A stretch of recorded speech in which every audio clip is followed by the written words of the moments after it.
The first time America saw TV Tommy Ivo light up a drag strip, half the crowd thought the kid was insane, and the other half thought they were looking at the future. Tommy wasn't like the other racers. He didn't look like a mechanic. He didn't act like a driver. He didn't talk like a gearhead. He was the Hollywood kid with the big smile, the spotless hair, and a brain that worked faster than any V8 ever built. But make no mistake, every old-school drag racer who stood near one of his cars could feel it. A kind of electricity, like the ground itself, vibrated when Tommy fired up something he built. And the night that turned him into a legend, the night older racers still talk about today, it happened at Half Moon Bay in California, 1959, in front of a crowd that had absolutely no idea what they were about to witness. Tommy rolled in with a car nobody had ever dared to build, a bright red, injected Buick-powered dragster with pipes sticking out like horns and an engine singing a note nobody had heard on a drag strip before. It wasn't rumbling like a big block. It wasn't whining like a blown Chevy. It was screaming, high, sharp, violent. People rushed the fence just to see who was crazy enough to bring something like that to a sanctioned track. And there he was, 9-year-old Tommy Ivo, hopping out of the cockpit like it was Disneyland, brushing off his shirt and waving at the crowd like he'd just parked a family station wagon. Old men in the stands shook their heads. "Hell no," one of them said. "That kid's gonna blow himself to the moon." But here's the thing about Tommy. He wasn't guessing. He wasn't gambling.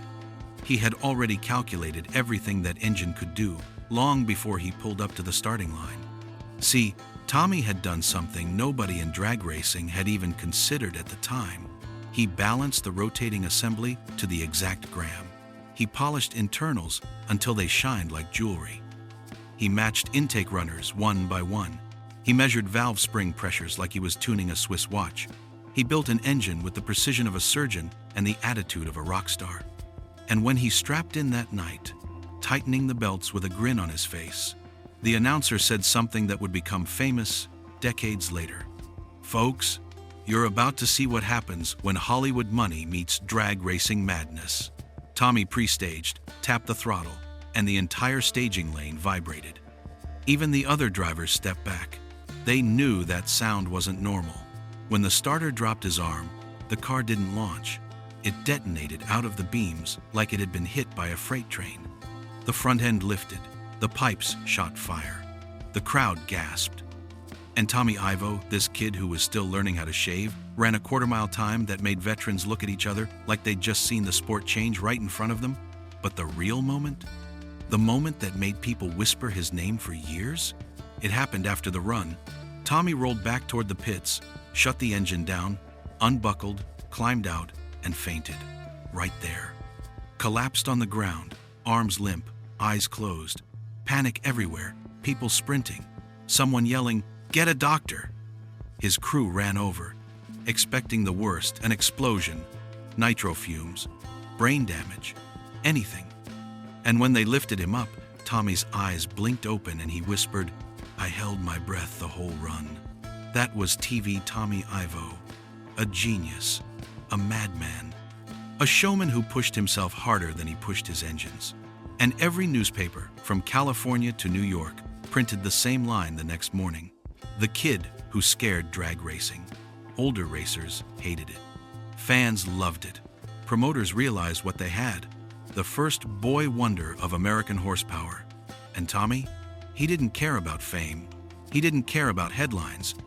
He cared about one thing: building something faster tomorrow than whatever scared the world today.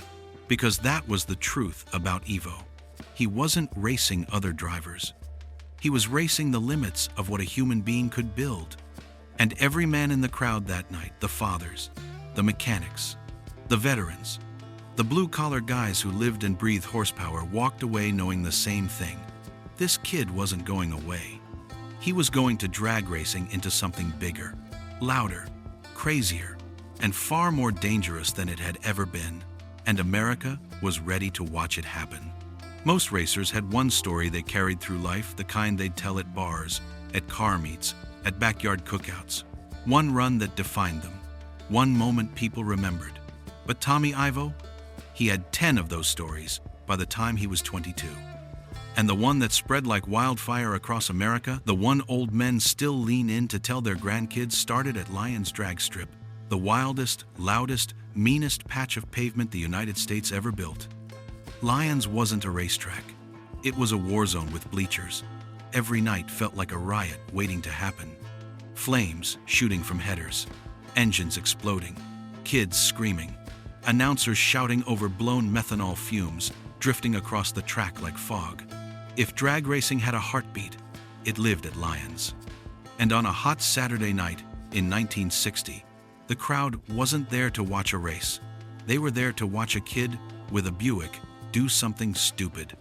Tommy rolled in with his rail, cool as ice, acting like he didn't notice thousands of people chanting his nickname before he even staged. Ivo, Ivo, Ivo! The announcer hyped him up like a prizefighter. And across from him, in the other lane, sat a veteran driver, bigger, older, rougher. The kind of guy who tuned motors with a cigarette dangling from his lip and a beer behind the toolbox.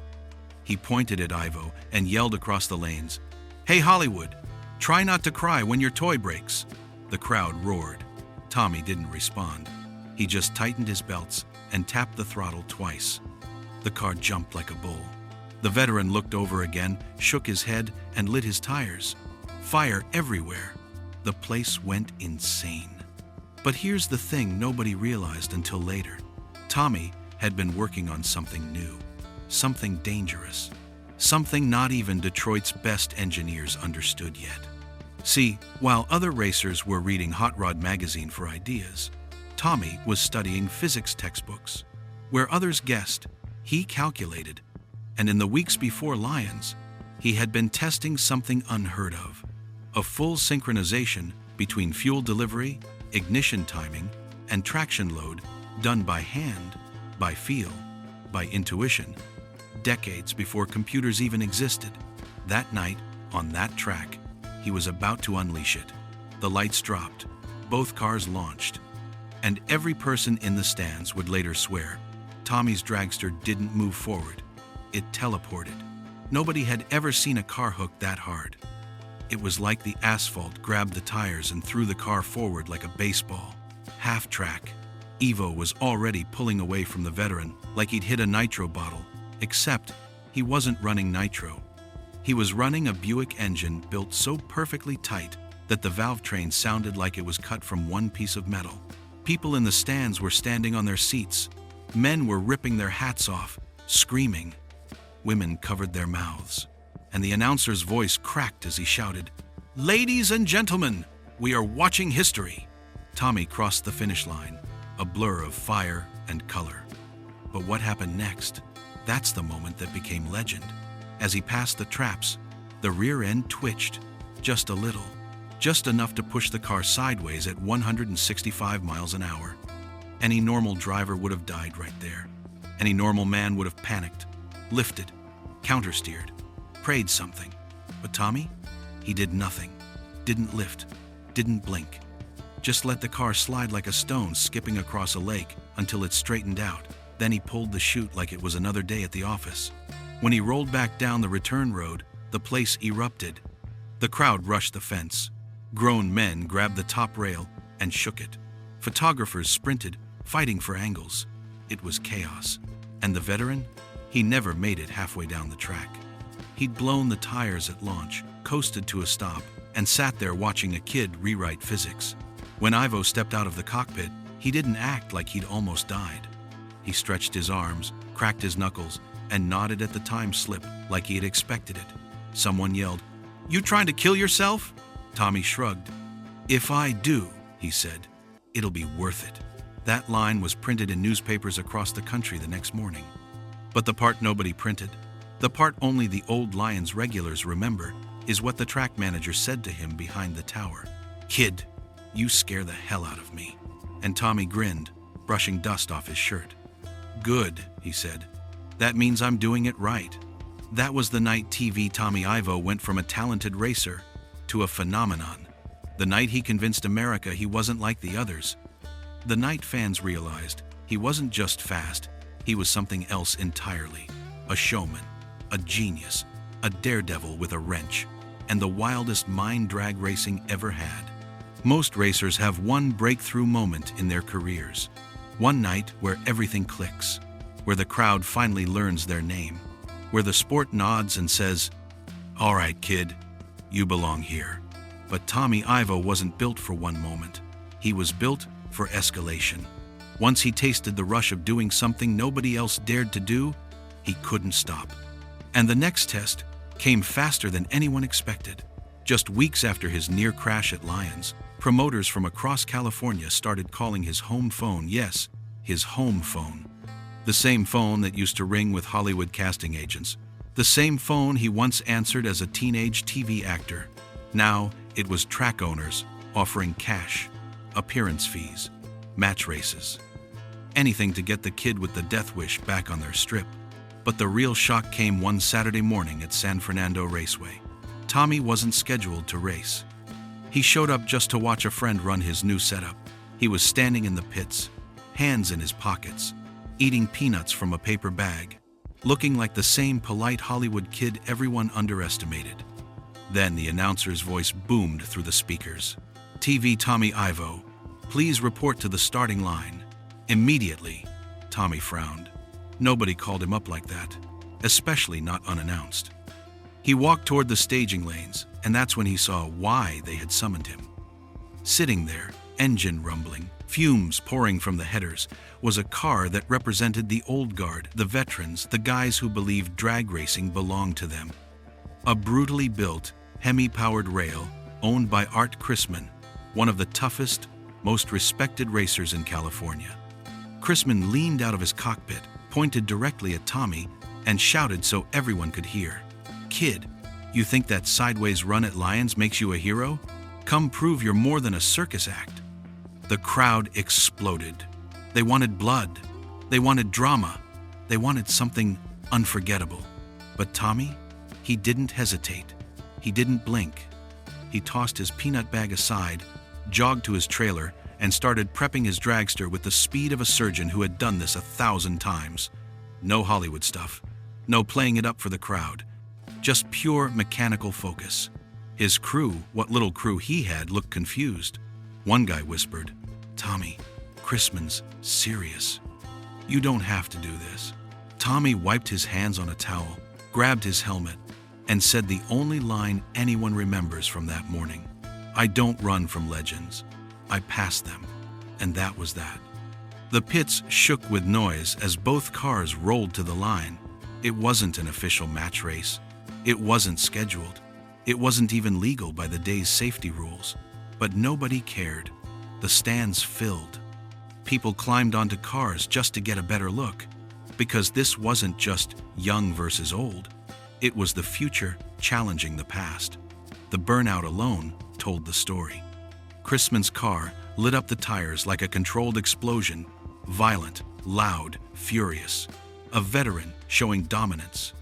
Tommy eased into his burnout, paused, then hammered the throttle so hard the crowd flinched. The rail roared, not screamed, roared. The sound was unnaturally sharp, too crisp for a small block, too angry for a kid who supposedly didn't know what he was doing. When the smoke cleared, Tommy backed up perfectly straight, dead center of the groove, never taking his eyes off Chrisman. They staged, side by side. Hundreds of eyes locked on two drivers who couldn't be more different. Jaw of stone, eyes like steel. A man who lived and breathed drag racing. Tommy, baby-faced, clean-cut, a Hollywood smile hiding a fire so intense most grown men couldn't understand it. The flagman raised his arm. And for the first time in his career, Tommy Ivo did something that stunned everyone, something nobody expected. He jumped the start. Not because he was nervous, not because he panicked. He jumped the start because he knew he could time it perfectly. His dragster launched a split second earlier than Chrisman's, but not early enough to be disqualified, just early enough to steal momentum. The two cars thundered down the track like twin missiles, engines screaming, tires clawing at the asphalt. And halfway down the strip, it happened again. That signature Ivo moment. The moment that separated him from every other racer of his time. His front wheels lifted, not a little, a lot. A full-blown high-speed wheel stand at over 150 miles per hour. People in the bleachers grabbed each other. Someone screamed, "He's gonna die!" But Tommy didn't lift. He stayed in it, completely, absolutely, fearlessly. And the insane part? Staying in it worked. He crossed the stripe half a car length ahead of Art Chrisman. The entire strip erupted.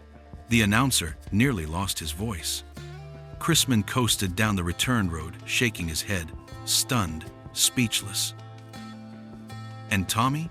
He rolled back with his visor up, smiling like he just won tickets to Disneyland.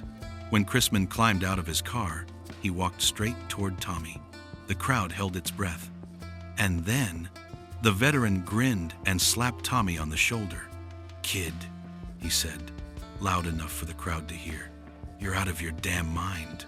And just like that, TV Tommy Ivo earned something far more valuable than fame. He earned respect. Real, old-school, hard-earned drag racer respect. The kind that lasts a lifetime. After the showdown with Chrisman, most young racers would have spent a year bragging about it, taking photos, shaking hands, soaking in the fame. But Tommy wasn't wired like most racers. When other guys celebrated, Tommy got bored. And when he got bored, he invented something insane. The kind of idea that makes normal mechanics say, "Kid, you've lost it," and makes old-timers sip their coffee and whisper, "This boy's gonna get himself killed." Because Ivo wasn't just trying to build a faster dragster after beating Chrisman. He wanted to build something nobody had ever seen before. Something that made people question their sanity when they looked at it. Something that terrified even him. The first spark of that idea came one night in his garage after midnight. Tommy was lying on the concrete floor, staring at his car's chassis like a man trying to read the future through steel tubing. His roommate walked in and said, "Tommy, why are you just lying there?" Tommy pointed up at the dragster. "Engines," he said calmly. "One isn't enough." His roommate laughed. Tommy didn't. Because Tommy Ivo, at 20-something years old, had decided to build the most violent dragster America had ever witnessed.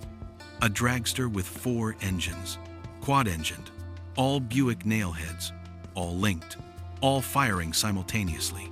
A mechanical monster so absurd that even veteran racers thought it was a publicity stunt. But Tommy, he was dead serious.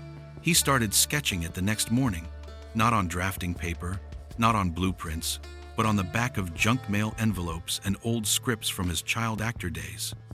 Every page covered in scribbles, arrows, gear ratios, torque paths, chaotic drawings from a mind that was already 5 steps ahead of everyone else. When he showed the sketches to a chassis builder, the man stared at the paper, rubbed his chin, and finally said, "Tommy, this is the stupidest thing I've ever seen." Tommy grinned. "Perfect, let's build it." And that's how the most ridiculous, most dangerous, most unforgettable dragster in the history of American motorsports was born. Building it was chaos. The kind of chaos that only happens when brilliance collides with insanity. The frame had to be stretched longer than anything used at the time, because the engines, 2 in the front, 2 in the back, took up so much space. Bolting them in was a nightmare. Getting them timed was worse. And linking them together, that required engineering nobody had the right to attempt without a full staff of GM engineers. But Tommy did it with a handful of buddies, some borrowed tools, and a stubborn belief that nothing was impossible if it made a crowd scream loud enough. The first time he fired all 4 engines at once, the neighbors called the police. Not because of the noise, though it shook windows 2 blocks away, but because they thought something exploded. The sound wasn't just loud. It was sickening, deep, violent, like thunder trapped inside a metal cage. Tommy just stood behind the car, hands on his hips, face glowing with pure joy. "Yep," he said. "That'll do." Word spread instantly. The newspapers called it the Showboat. Other racers called it Tommy's suicide note on wheels. But the crowd smelled blood. They had seen fast cars, loud cars, wild cars, But nobody had seen a dragster with 4 big engines roaring at once. Promoters flooded him with calls, not because they thought the car would win races, but because they thought it might kill him, and fans love danger. And Tommy? He didn't care if he won or blew up. He just wanted to give people something to talk about until the day they died. The first time he rolled the 4-engine dragster onto the strip, the entire crowd rose to their feet. Men who had raced since the 1,950 seconds started shaking their heads in disbelief. Kids climbed on fences to get closer, and Tommy stepped out wearing that clean Hollywood grin, waving like he was arriving for a movie premiere.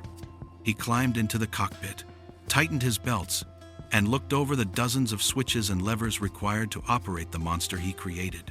One crew guy leaned in and said, "Tommy, you sure this is safe?" "Absolutely not," he replied, pulling his visor down. "Fire him!" The engines roared to life, 1, then 2, then 3, then 4, and the ground trembled. Literally trembled. People felt it through their sneakers. An old man grabbed the fence and yelled, "Holy hell, that ain't right!" Tommy revved all 4 engines together, and the entire drag strip shook like an earthquake. It was no longer a car, it was a weapon. And that's when Tommy Evo, young, smiling, fearless, eased the quad-engine monster into the beams, took a breath, and prepared to unleash something that had no business being on a drag strip. The crowd didn't know it yet, but they were seconds away from witnessing the run that would make Tommy Ivo a legend. Not because it was fast, because it was impossible. The moment Tommy eased the Showboat into the staging beams, you could feel something different settle over the drag strip. Old-timers in denim jackets stopped mid-conversation. Kids who'd been running around with corn dogs froze in place. Even the announcer's voice cracked as he tried to explain what the crowd was seeing. Nobody had ever staged a dragster like this. 4 engines. 4 snarling Buick nailheads, all synchronized, all screaming through open headers, flames licking out of the pipes, oil shimmering under the floodlights, raw violence wrapped in polished steel. Tommy sat in the cockpit calm as a surgeon. His heart wasn't racing. His hands weren't shaking. This wasn't fear. This was hunger. Because Tommy didn't build the Showboat to break records. He built it to make every single person in the stands feel something they hadn't felt since the first time they ever watched a drag race. That moment when your chest tightens, when the noise gets inside your bones, when your breath gets shallow and the hairs on your arms stand up. That's what he lived for. The starter gave him the signal, and Tommy nudged the throttle just enough to bring all 4 engines into harmony. The exhaust pulses synced, the vibration smoothed. The car stopped shaking and started humming like some ancient battle machine waking up from a 1,000-year sleep. A man in the front row whispered, "Sweet Jesus." The Christmas tree flashed yellow. Tommy squeezed the throttle. 4 engines hit full song. The starting line turned into a sonic boom. The sky lit up orange, and when the light dropped green, Tommy Ivo unleashed hell. The Showboat didn't launch like a normal dragster. It didn't squat and leap. It didn't spin the tires. It didn't wiggle. It lurched, like something trying to break free from the earth itself. The sound was indescribable, like a freight train slamming through a tunnel, a hurricane roaring inside a metal box, a cannon blast stretched into a 10-second scream. People in the stands backed away instinctively, as if the car could jump off the track and eat them alive. Tommy shot past the 60-foot mark, faster than some top fuelers of the era. The front wheels fluttered. The rear slicks shook like they were made of rubber bands about to snap. Half-track, the Showboat, was a blur of flames, motion, vibration, chaos. And then something nobody expected happened. One of the engines popped. A sharp bang, a puff of smoke. Any other driver would have lifted. Any sane man would have backed off, corrected, aborted. Tommy didn't even blink. He kept his foot buried in the throttle like the world depended on it. 3 engines roared. The Showboat clawed forward, louder, angrier, wilder. People were standing now, screaming, pointing. One guy fell off the bleachers from leaning too far forward. As Tommy approached the finish line, the noise was so violent that some spectators covered their ears and crouched like they were bracing for an explosion. Tommy crossed the stripe in a fury of flames and broken physics, coasting to a stop with smoke drifting off the headers like steam rising off a dragon's nostrils. The track workers hesitated before approaching the car, not because they feared fire, but because they feared the man inside. They feared the mind capable of creating something this unhinged. Tommy cut the ignition switches one by one, click, click, click, and the silence that followed was almost frightening. He pulled off his helmet, hair perfect as always, and grinned like a kid who just stole fireworks from a locked shed. A track official jogged up, out of breath, eyes wide. "Tommy, what the hell was that?" Tommy shrugged. "Just seeing if it works." "If it works?" the official shouted. "You nearly shook the timing tower to pieces." Fans poured onto the fence line, not cheering, not chanting, just staring at the car like it was a UFO that landed in the wrong decade. One old racer said quietly, "Boys, we just saw history." Because Tommy didn't set a record that night. The run wasn't the quickest, wasn't the fastest, wasn't clean, wasn't pretty. But that wasn't the point. The point was simple. Tommy Ivo had just shown America the true meaning of a spectacle. The run was wild. It was reckless. It was fearless. It was unforgettable. And from that night on, promoters across the country didn't book the Showboat because it was fast. They booked it because no one could stop talking about it. The thing about Tommy Ivo was this.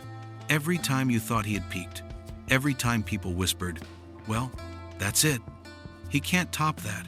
Tommy would show up at some forgotten strip in the middle of nowhere and prove everybody wrong. And the night he outran even his own legend happened at a place most racers barely remember today. An old track tucked behind a cornfield with wooden bleachers, flickering lights, and a timing system held together with electrical tape. The kind of track where the bathrooms didn't work, the concession stand sold instant coffee in styrofoam cups, and the announcer sat in a metal tower that shook whenever a car launched. But that night, everyone showed up. Word had spread that TV Tommy was bringing something new, something he wouldn't describe, something he only told promoters in a hushed voice. "Just make sure the crowd is close to the guardrail. They'll want to see this." When Tommy arrived, stepping out of his hauler in that clean white crew shirt, 3 older racers walked over to him, guys who had been racing before he even learned to shave. One of them, chewing tobacco, squinted at Tommy and said, "What crazy junk did you bring this time?" Tommy smiled politely, didn't say a word, and just pointed to the back of the trailer. When the doors opened, the crowd gasped like someone had fired a shotgun. This wasn't the Showboat.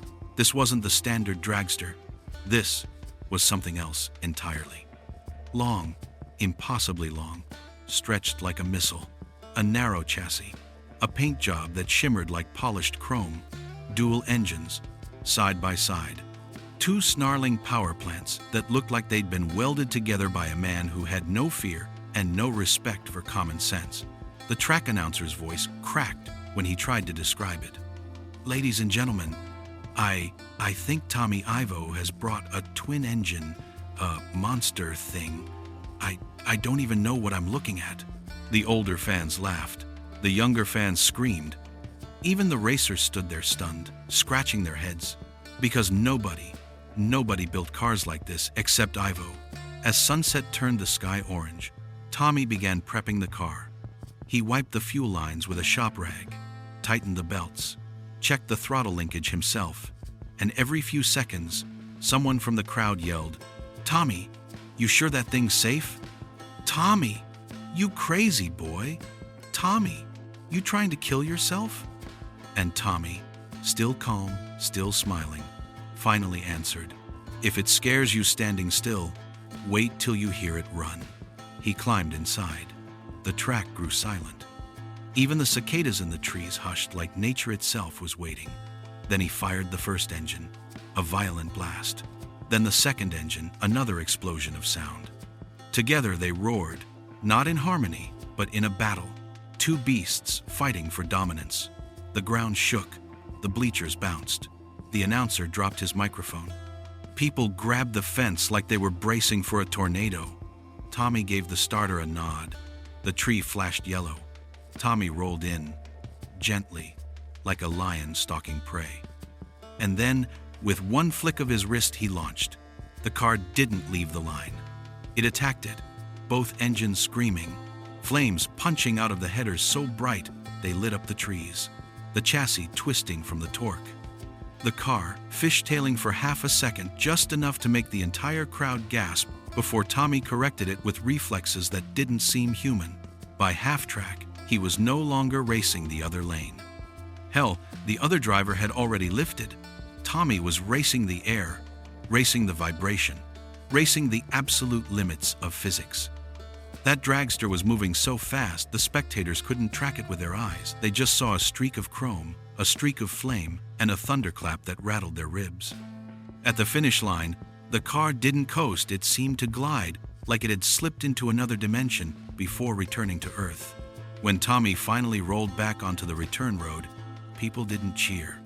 They just stared, in awe, in disbelief, in fear. The old racer with the tobacco spat on the ground, shook his head, and said what everyone was thinking. "Kid, you're gonna be the death of drag racing or the rebirth of it." And Tommy Ivo, stepping out of the cockpit, dust on his boots, fire in his eyes, simply answered, "Why not both?" If there's one thing old school racers will tell you, it's this. The NHRA didn't know what to do with Tommy Ivo. They didn't hate him. They didn't love him. They just couldn't control him. He wasn't reckless, he was precise. He wasn't a cheater, he was an innovator. But he pushed boundaries so far, so fast, that even seasoned officials felt like they were trying to play chess with a magician. And the night they tried to stop him outright, the night the NHRA attempted to shut down the most famous exhibition run of his life, that became the night Tommy Ivo proved he wasn't just a driver, he was a force. It happened at a national event packed with tens of thousands of fans. The kind of weekend where every motel in town was booked, every diner was full of racers swapping lies, and every kid in a 10-mile radius could hear nitro crackling through the air. Tommy arrived early, towing a car the crowd had only heard rumors about. A machine so wild, so violent, so unregulated, that NHRA officials started sweating the moment they saw the nose of the trailer open. This wasn't the twin-engine monster. This wasn't the Showboat revisited. This was his four-wheel drive experiment, an all-wheel dragster concept that shouldn't have existed outside of a physics textbook. 4 slicks, front and rear, direct power, no lag, no hesitation, just pure mechanical insanity. The officials practically sprinted to his pit. "Tommy, you cannot run that." Tommy didn't even look up from tightening the throttle linkage. "Why not?" "Because it's too dangerous." "For who?" They hesitated because the truth was awkward. For everyone. Tommy stood up, wiped his hands, and stared at the officials with the kind of expression only a man who'd been underestimated his whole life could pull off. "Gentlemen," he said calmly, "everything in drag racing is dangerous. That's the point." But the NHRA held their ground. They surrounded his pit like he was smuggling nitro grenades. "You run that car, Tommy, and we'll disqualify you." The crowd didn't know any of this was happening. They just saw tension in the air. A group of officials whispering, mechanics pointing, Tommy pacing. Word spread through the stands like wildfire. "NHRA's trying to shut Ivo down. What'd he do?" Showed up. By the time the sun started dipping toward the horizon, the grandstands were buzzing with anticipation. Fans didn't care about safety memos or rule books. They wanted a show. They came for Tommy. And nothing sells a ticket like rebellion. Finally, an NHRA director marched over with a clipboard, looking like he was about to read out a death sentence. "Tommy, final decision. That car does not run tonight." Dead silence. The crew stopped moving. The crowd leaned forward. Even the announcer paused mid-sentence. Tommy looked at the official, smiled, and said, "Fine, I won't run it." The official exhaled, relieved, and walked off. But Tommy's crew exchanged a look. Because they knew something the officials didn't. Tommy Ivo never gave up. He adapted. 10 minutes later, Tommy rolled a completely different dragster toward the staging lanes. A legal one, NHRA approved. Boring on paper. But here's the thing, Tommy didn't need a crazy car to put on a crazy show. He just needed a challenge. As the car crept toward the tree, people realized what was happening. Tommy wasn't backing down. He was simply changing weapons. The crowd erupted. Even the announcer cracked up. Ladies and gentlemen, you can slow Tommy Ivo down, but you can't stop him. And then he unleashed one of the most perfect passes of his career. Violently straight, razor-sharp throttle response. A launch so hard, the entire front end lifted clean off the ground before settling like silk. Fire licking the headers, the parachutes popping clean and loud. It wasn't the wild experimental run people expected, but it was flawless, technical perfection. A message to the NHRA delivered in steel and smoke. You can control the rulebook, but you will never control me. When he returned to the pits, fans swarmed him like he had just won a war. An older racer clapped him on the back and said, "Kid, they didn't stop you, they just made you mad." Tommy grinned. Because the truth was simple. They hadn't stopped him at all. They had just made his legend bigger. There are wild runs in drag racing, and then there are the runs old men still talk about when the beers get low and the memories get louder. And if you ask anyone over 60 about the craziest thing they ever saw Tommy Ivo do, 9 times out of 10, they'll start with the same sentence. I was there the night Tommy outran the fire. It happened at Lyons Drag Strip, the legendary proving ground, where careers were made, dreams were shattered, and danger lived in the air like humidity. Lyons wasn't just a track, it was a character. Loud, mean, glorious. The kind of place where engines didn't just run, they screamed. And if a driver wanted to prove he was the real deal, he had to do it at Lyons. Tommy lived for nights like that. The place was packed shoulder to shoulder, cigarette smoke floating over the stands, kids climbing fences, grown men leaning forward with forearms on their knees. The lights flickering from the voltage strain of every nitro car running heaters down the strip. And right around 9:30 p.m., as the California air finally started to cool, Tommy rolled his front-engine dragster toward the line. Long, thin, beautiful, deadly, one of those machines only the bravest men would climb into. It wasn't built for comfort. It wasn't built for safety. It was built for speed. And on that night, it was hungry. He staged like he always did, calm, focused, almost too relaxed for a man sitting inches behind a bomb made of aluminum and nitromethane. The other lane had a strong car, fast, loud, dangerous, but nobody cared about the opponent. Everyone was watching Ivo. The tree dropped, and the world exploded. That dragster launched like it was trying to leave the atmosphere.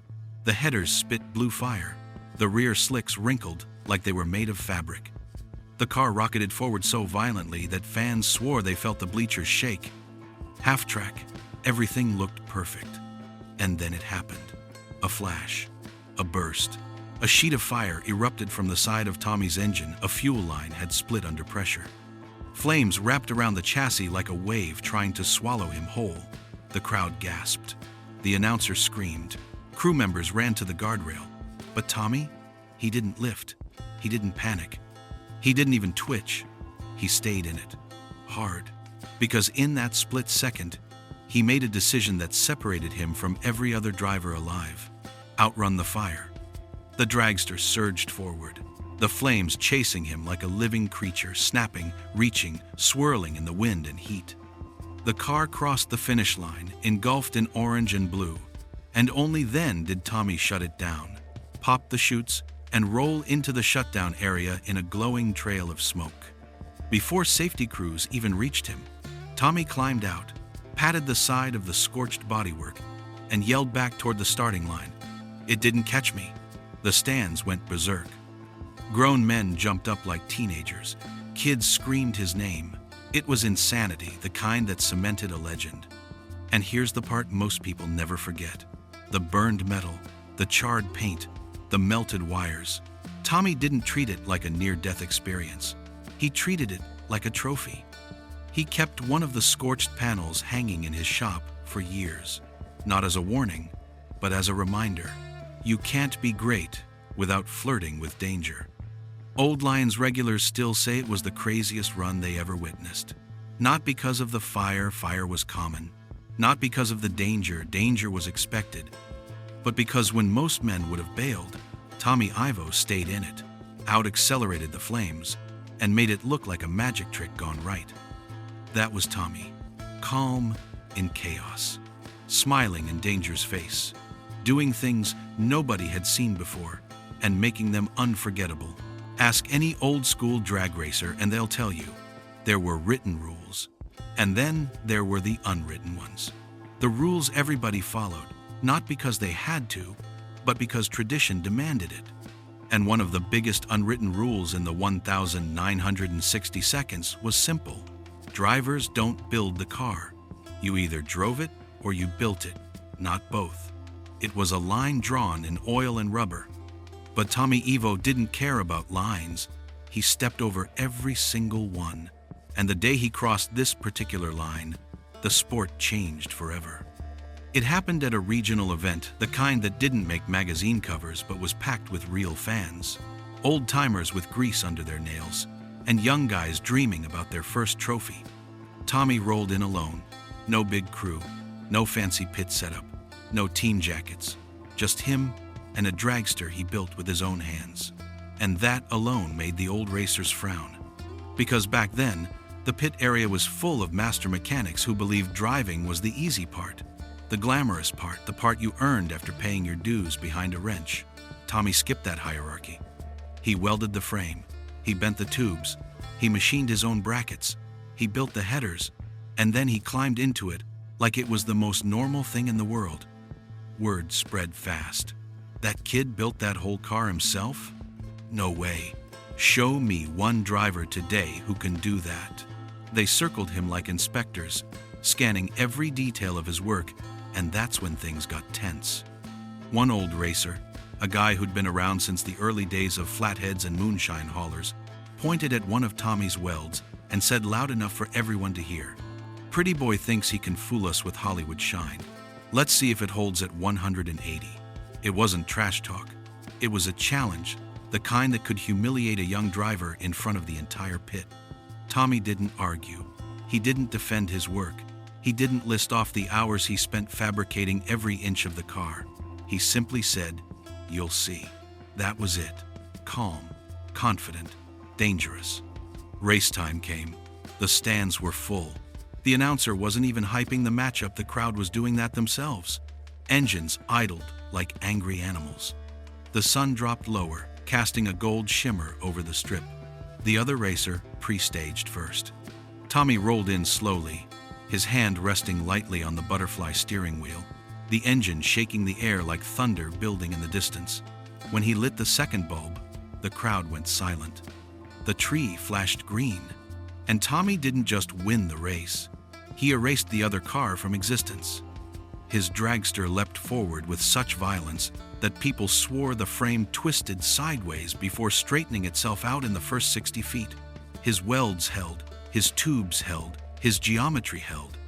His craftsmanship held. He crossed the line so far ahead that the announcer couldn't even finish the sentence he started. Back in the pits, the same old racer who mocked him earlier walked over. The crowd followed, expecting a confrontation, but instead, the man extended his hand. "Kid," he said, "I've been doing this longer than you've been breathing. That," he pointed at Tommy's dragster, "is the straightest running rail I've ever seen." And for one of the first times in his career, the pit area applauded him. Because that was the moment they understood something they should have known all along. Tommy wasn't just a showman. He wasn't just a Hollywood kid. He wasn't just a wild driver with a wild smile. He was a builder, a real one, a craftsman, a man who earned respect the only way it mattered in those days, on the track, at full throttle. And from that day on, the unwritten rule was dead. Because Tommy Ivo proved that a man could build the myth and then drive it fast enough to become one. At the end of the day, that was TV Tommy Ivo, the kid who wasn't supposed to fit in, but somehow became the man every racer secretly wished they were. The builder, the showman, the pioneer who taught America that drag racing wasn't just speed. It was theater, courage, and pure mechanical obsession. His cars didn't just run, they left fingerprints on the sport forever. And if you grew up in that era, you know exactly why we still talk about him today. Thanks for riding along with me through this story. If you want more true drag racing legends like this, you know what to do. Like, subscribe, and I'll see you in the next one.